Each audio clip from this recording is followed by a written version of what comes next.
Bueno, seguimos con nuestro estudio, nuestro devocional. Señor, forja tu carácter en mí, es la serie con la que nos hemos estado abocando a estudiar. Yo el día de hoy quiero ver un tema que se llama Conociendo a Dios.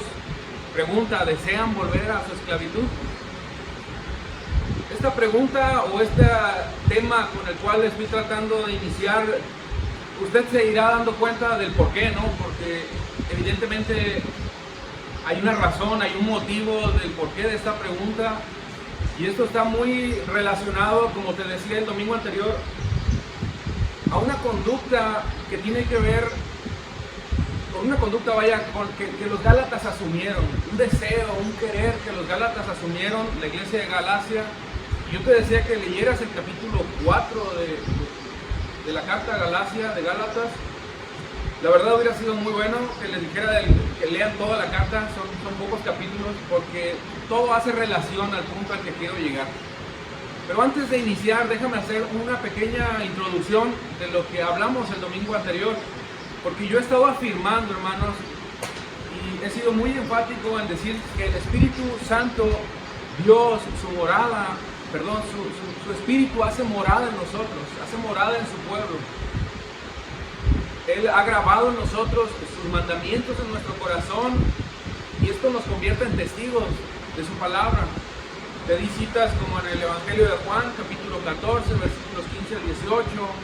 Te mostraba bíblicamente también el deseo de Dios, porque Él desea, permítame la redundancia, y expresamente así lo manifiesta, habitar en medio de su pueblo. También lo fundamentaba en Levítico 26:12, Ezequiel 36:26.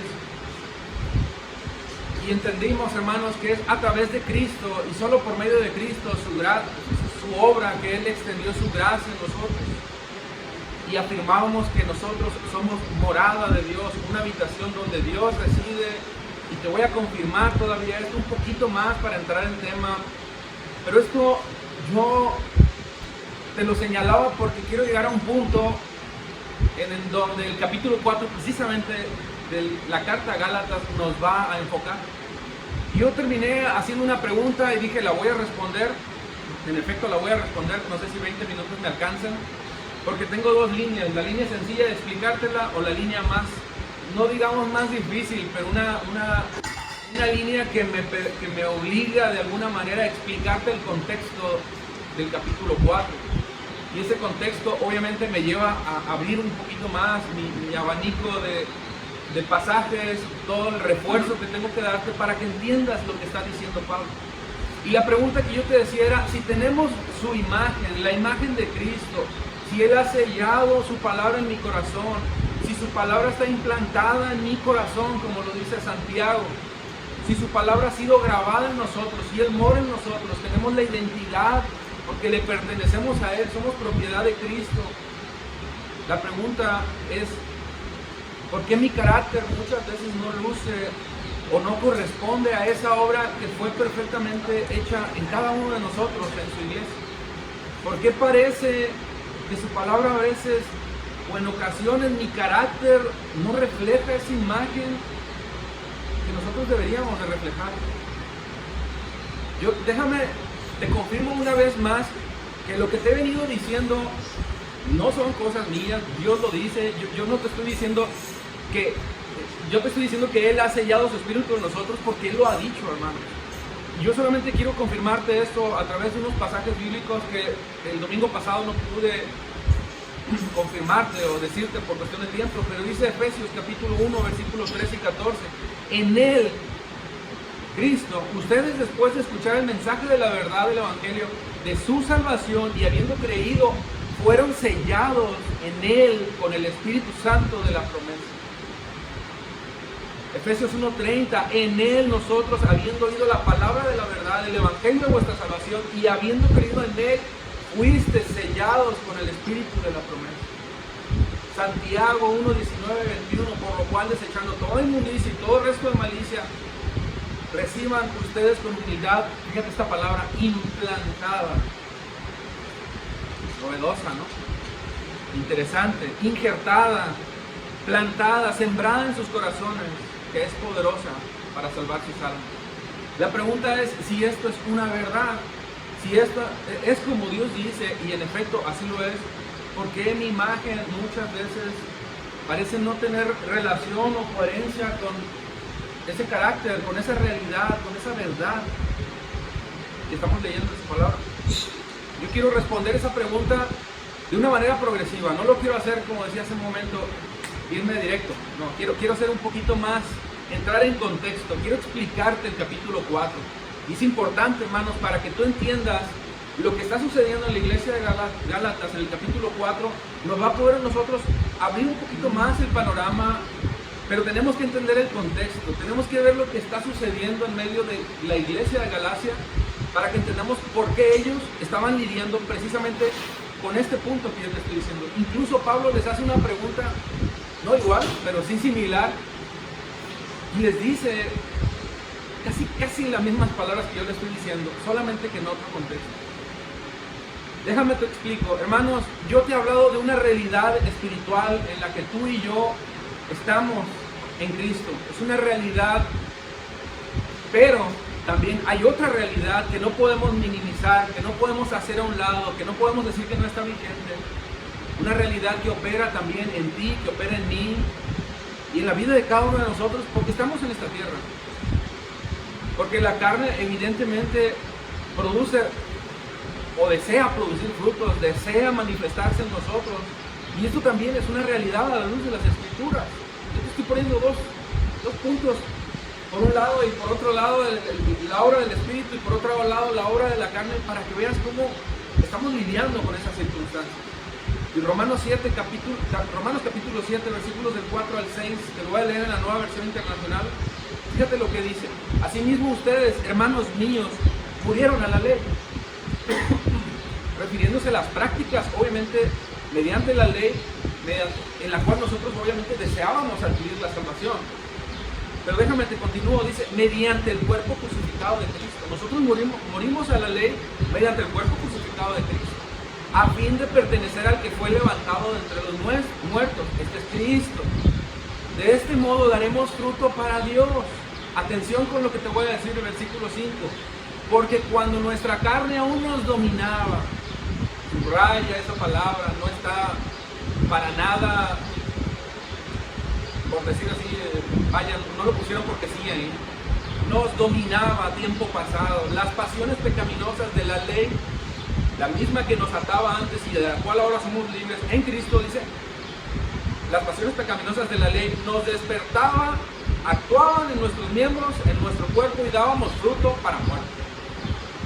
Versículo 6, pero ahora, al morir a lo que nos tenía atados, esto es a la ley, hemos quedado libres de la ley a fin de servir a Dios con el nuevo poder que nos da el Espíritu, y no por medio del antiguo nacimiento. Nos está diciendo Pablo a la iglesia de Roma muchas cosas, pero me voy a enfocar en dos puntos particularmente, que son los que te estoy diciendo. Dos realidades en las cuales tú y yo vivimos, independientemente de que pertenezcamos a Cristo, seamos sellados por su Espíritu Santo, de que su palabra haya sido implantada en nosotros, de que Él mora en nosotros. Lo cierto es que hay un lado que también desea ejercer un gobierno en mí. Y me llama la atención que Pablo no utiliza el verbo dominar, lo utiliza en pasado, dominaba. Yo voy a hacer referencia a eso más adelante. Pero yo trato de hacerte que te enfoques en esto que él está diciendo, porque lo que yo te quiero decir en esta mañana es que hay dos realidades en las cuales tú y yo nos enfrentamos en el día a día. Y tal vez esto te va a dejar más claro, esto que te voy a decir, lo que te voy a decir te va a dejar más claro tu panorama, porque va muy relacionado a lo que he venido hablando, obviamente. El mundo desea imponer un sello característico que te identifique, valga la redundancia, con el mundo, y hará todo lo posible y buscará todos los medios posibles para que eso predomine en ti, para que eso te gobierne. Y no solamente el mundo, yo te he hablado de tres enemigos, bueno, un enemigo, sin embargo, que se manifiesta de tres formas, ¿no? Yo lo he detectado así en nuestras vidas. Romanos 7:21 afirma también esto que te estoy diciendo, como Pablo lo encontraba en medio de su lucha espiritual, diciendo, así que queriendo yo hacer el bien, hallo la ley de que el mal está presente en mí. ¿Sí se dan cuenta? O sea, está en mí también ese mal. Versículo 22, porque en el hombre interior me deleito con la ley de Dios. Eso es en la otra realidad en la que tú y yo estamos. Pero veo otra ley en mis miembros, en los miembros de mi cuerpo, que me hacen guerra contra la ley de mi mente, y me hace prisionero de la ley del pecado que está en mis miembros. Hay tres formas en las que podemos nosotros identificar a este enemigo, ¿no? Yo te hablaba del mundo hace un momento. El mundo, no refiriéndome a este globo terráqueo, este planeta, el cual fue creado por Dios. No, hermanos, el mundo es precioso, Dios lo hizo perfecto, lo hizo para que tú y yo fuéramos bendecidos y viviéramos en este lugar. Me refiero al mundo, a ese sistema, a ese aparato, a ese gobierno que opera bajo el poder que influye del maligno, del príncipe de este mundo, cuyo deseo es grabar, sellar, influir en esta humanidad, en esta creación, en su creación, en esa creación más bien que Dios ha formado en nosotros, todos, vaya en la humanidad, una mente cuya mente tenga como propósito tener una franca oposición a Dios. ¿Cómo? Precisamente haciendo lo mismo, sembrando todo tipo de engaño, todo tipo de mentira, gobernando tus pensamientos y gobernando tus pasiones, tu carne, tus miembros, que es algo que el apóstol está señalando. Y cuando hablamos de la carne, que es ese enemigo en el cual tú y yo también nos enfrentamos, hablamos de esa ley del cual Pablo habla en este capítulo 7 de Romanos, que son la ley de mis miembros, esos deseos, esas pasiones desordenadas que son dirigidas por mis pensamientos, por lo que mora en mi corazón, y obviamente yo le doy forma, las despierto, y al no tener gobierno sobre ellas, obviamente cometo todo tipo de perversidad. Es decir, no nada más pienso en asesinar, concreto esa acción, esa mala obra, asesinando los que son, o los que hayan llegado a cometer lamentablemente ese tipo de actos. Pero también está el enemigo que está en mis pensamientos, y esto te lo decía en mi corazón, donde te decía, yo puedo pensar, incluso puedo meditar, ¿no?, en muchas cosas que puedo hacer. Sin embargo, eso recae solamente en mis pensamientos, pero no son dirigidos evidentemente al no dejarme gobernar por mi carne y por mis deseos para concretar esa obra. Sin embargo, en mi corazón se asienta esa verdad, esa realidad, recae en mis emociones, en el tesoro de mi corazón que Dios nos enseñaba en su palabra a través del Evangelio de Lucas capítulo 6. Y ese tesoro de tu corazón puede ser bueno, puede ser malo, yo no sé. Lo que sí sé es que tú lo tienes que meditar, tienes que reflexionar, porque lo que resulte de ahí es lo que tú puedes concluir. Pero ahí es donde Pablo literalmente nos enseña que hace guerra esa realidad, hace guerra la ley de mi mente, la ley de mis pensamientos, la ley que quiere gobernar, regir mi corazón, y por otro lado, la ley de Dios. ¿Qué te estoy diciendo con todo esto? Bueno, muchas cosas. Número uno, fuimos infectados por el poder del pecado. Ese pecado nos separó, nos afectó tanto que fue como un cáncer que ha venido consumiendo la humanidad y cada vez ha sido más devastador. Pero lo más importante y lo más lamentable es que dañó esa imagen, ese carácter, ¿cómo puedo decírtelo?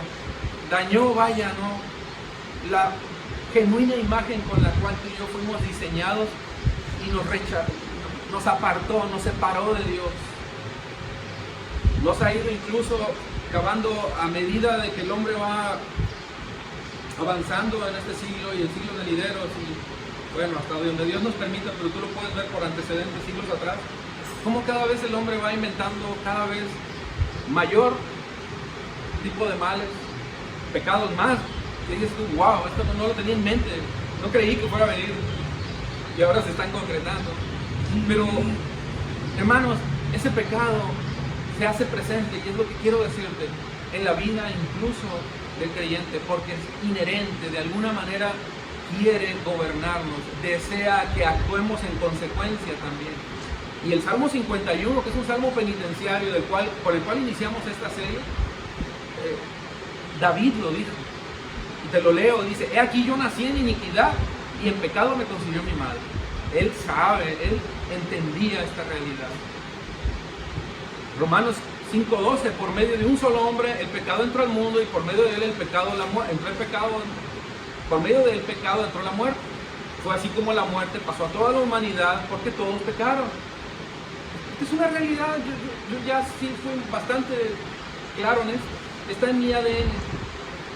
Ahora, yo quiero leerte el capítulo 4, pero déjame te doy una pequeña referencia, una pequeña reseña, porque lo que vamos a ver en el capítulo 4 es un Pablo que está asombrado, un apóstol que está incluso molesto, un apóstol Pablo que está lleno de dolor, y tú lo vas a ver en el versículo 19 del capítulo 4, porque Pablo le va a hablar a la iglesia de una manera tan preciosa, tan asombrosa, la verdad, pero característico de ese corazón pastoral que Pablo tiene, con ese dolor por lo que está viendo en la conducta de esta iglesia, que fue influida, fue engañada, fue dominada por la enseñanza de falsos maestros.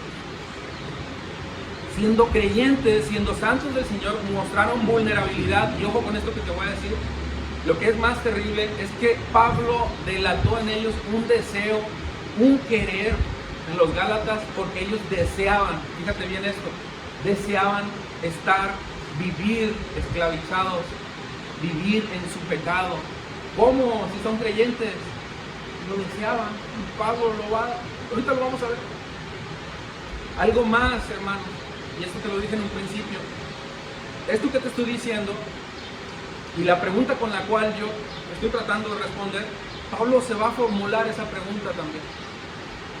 Déjame te repito la pregunta: ¿por qué si Cristo, por qué si Él, su Espíritu está en mi corazón, grabó su palabra, por qué en ocasiones mi carácter luce de una manera tan lejana a lo que Dios estableció en mí, forjó en mí y sigue forjando en mí? Bueno, la pregunta de Pablo tiene mucha relación y conexión con esto que te voy a decir.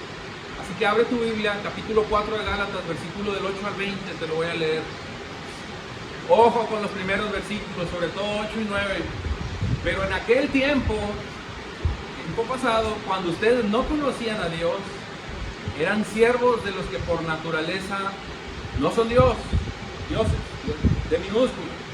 Pero ahora, fíjate bien, pero ahora que conocen a Dios, me gusta este cambio que hacen, o más bien que son conocidos por Dios. ¿Cómo es que se vuelven otra vez a las cosas débiles, inútiles y elementales, a las cuales, ojo, desean volver a estar esclavizados de nuevo? Gálatas capítulo 4 versículos 8 al 20, y esto en la Nueva Biblia de las Américas, traducción, no sé si usted está en la Reina Valera, pero dice a las cuales desean. Tal vez en la tuya va a decir quieren volver a estar esclavizados. Ese querer a mí, en cuanto lo estaba leyendo, a mí me capturó mi atención así drásticamente. Pero lo que sigue siendo interesante. Ustedes observan los días, los meses, las estaciones de los años, las estaciones y los años, o sea, las prácticas. No me voy a detener. Dice: temo que quizá he trabajado en vano por ustedes. Les ruego, hermanos, háganse como yo, pues yo también me he hecho como ustedes. Ningún agravio me han hecho, pero saben que fue a causa de una enfermedad física que les prediqué el Evangelio por primera vez. Versículo 14. Y lo que para ustedes fue una prueba de mi condición física, que no despreciaron ni me rechazaron, que no despreciaron ni rechazaron, sino que me recibieron como un ángel de Dios, como a Cristo Jesús mismo. Pregunta: ¿dónde pues está aquel sentido de bendición que tuvieron? Pues testigo soy en favor de ustedes desde que, de ser posible, hablando de una manera muy por una hipérbole, vaya, nos hubieran sacado los ojos y me los hubieran dado. Me he vuelto por tanto enemigo de ustedes al decirles la verdad. Algunos tienen celo con buena intención, no con buena intención, sino que quieren excluirlos a fin de que ustedes demuestren celo por ellos. Es bueno mostrar celo con buena intención siempre y no solo cuando yo esté presente con ustedes. Atención, versículo 19. Hijos míos, y este es el asombro y al mismo tiempo el dolor de Pablo de ver lo que está pasando en la conducta de estas personas que habían sido enseñadas en la verdad y están deseando volver al engaño, a la esclavitud. Hijos míos, por quienes sufro dolores de parto, hasta que ¿qué cosa? Se ha formado en ustedes hasta que Cristo sea formado. Yo voy a explicar esa palabra después, no me va a alcanzar ya el tiempo. Hasta que Cristo sea formado en ustedes. Ve el dolor pastoral de un hombre que desea que la imagen de Cristo sea formado en ti, pero que al mismo tiempo ve que una iglesia está luchando en su carne, en su debilidad, y que está deseando, está queriendo volver a su esclavitud. Versículo 20, quisiera estar presente con ustedes ahora y cambiar mi tono, pues estoy perplejo. Esta es una palabra bien interesante, también la voy a analizar. En cuanto a ustedes, la palabra perplejo significa no doy crédito. O sea, mi mente está tan desencajada, no entiendo cómo es posible que si Dios los ha hecho libres, ustedes se quieran aferrar a su esclavitud. Y yo creo que la pregunta que hice en un principio ya empieza a tomar forma en cuanto a la respuesta. Porque Pablo, hermanos, está asombrado de lo que está viendo en una iglesia que lamentablemente está deseando continuar en esa vida de esclavitud, y está confundido, está enredado. Esa es la palabra que dice el versículo 19. No comprende cómo es que esto sea posible. Y ese asombro tú lo puedes ver en los capítulos 1, versículo 6. Me maravillo de que tan pronto ustedes hayan abandonado a aquel que los llamó a la gracia de Cristo. Capítulo 4, versículo 19. 3. Oh Gálatas insensatos, ¿quién los ha fascinado de ustedes, ante cuyos ojos Jesucristo fue presentado públicamente como crucificado? ¿Será posible que sean tan tontos?, dicen otra traducción. Después de haber comenzado su nueva vida en el Espíritu, ¿por qué ahora tratan de ser perfectos mediante sus propios esfuerzos? O el versículo 19 que te acabo de leer. Estoy perplejo en cuanto a ustedes. Lo que Pablo está viendo, hermanos, no es fácil de asimilar. Y no es fácil de asimilar porque Pablo los instruyó, Pablo los estaba educando, Pablo les estaba dando el testimonio del Evangelio. Y no es fácil, hermanos, porque la labor de Pablo al instruir, al enseñar, al ministrar la palabra de Dios en ellos, ven que su carácter sigue siendo vulnerable. Ven que su carácter no está conformándose, no está tomando la forma que él desea que tengan, que es la imagen de Cristo en ellos. Y evidentemente tú puedes ver por las palabras que acabamos de leer que no da crédito, no da crédito. Y si tú lees más adelante incluso, es decir, en el capítulo 5, yo te hice una reseña del capítulo 1 al capítulo 5 ahorita, tú te das cuenta que Pablo en el capítulo 5, versículo 1, si tú estás ahí, lo lees conmigo, dice, para libertad fue que Cristo nos hizo libres. Por tanto, permanezcan firmes y no se sometan otra vez al yugo de la esclavitud. Date cuenta, hermanos, cómo es que Pablo les está diciendo, hermanos, ustedes fueron libres, y si ustedes fueron libres, ¿por qué desean volver a la esclavitud? Yo no voy a alcanzar ya más a abordar este punto. Voy a abordar otros puntos que tienen que ver evidentemente con el seguimiento que le estamos dando a este tema. Pero, hermanos, me gustaría de veras, quisiera yo creo que no es un enorme esfuerzo porque usted ama leer su palabra, pero yo creo que usted debe leer la carta a los Gálatas. Y mira, hermano, haga su esfuerzo, de verdad, pero al menos lea el capítulo 4 y 5. Y usted se va a dar cuenta que ahí tenemos la respuesta del por qué Pablo estaba tan dolido, tan molesto y al mismo tiempo tan asombrado. Vemos una locura que está pasando en la mente de los Gálatas, simple y sencillamente porque cuando Dios les mostró la libertad, la salvación, no a través del yugo de la esclavitud que ofrecía la ley al quererla cumplir para ser salvos, Pablo les habla de la gracia de Dios, la cual Él mostró en nosotros, viniendo, amándonos, haciéndonos sus hijos, pero al mismo tiempo cumpliendo la ley para que tú y yo fuéramos perfectos delante de Él. Por favor, léelo para poder, obviamente, darte un poquito más de contexto y más respuesta a esto que te he estado explicando. Así que, por lo pronto, hasta ahí lo vamos a dejar. Amén. Señor, te damos tantas gracias porque sabemos, Señor, que tú haces maravillas en medio de nosotros. Tu palabra, Dios, tan confrontante, nos llena de tantos argumentos, Dios, que bíblicamente nosotros nos quedamos asombrados, Dios, confrontados espiritualmente también, sabiendo, Señor, que no tenemos nada pero absolutamente nada por qué vivir en la carne, nada que ofrecer a esta carne o a estas obras de la carne en la cual desean sellarnos, caracterizarnos como del mundo. Tú nos has dado el poder, incluso, Dios, mediante tu Espíritu, a través de la obra de tu Hijo y por el deseo del Padre, para que hagamos las obras, Dios, que tú nos has enseñado. Ese poder que hemos recibido es para cumplir tu voluntad. Ayúdanos, Dios, en ese deseo, en ese querer que debe de estar en nosotros para hacer tu voluntad y no encontrarnos en una situación similar a la que los Gálatas enfrentaron. Un querer, pero queriendo a ellos abrazar su esclavitud y su pecado. Ayúdanos, Padre, te lo pedimos en el nombre de Jesús y te damos gracias por esto que nos enseñas. En el nombre de Jesús. Amén.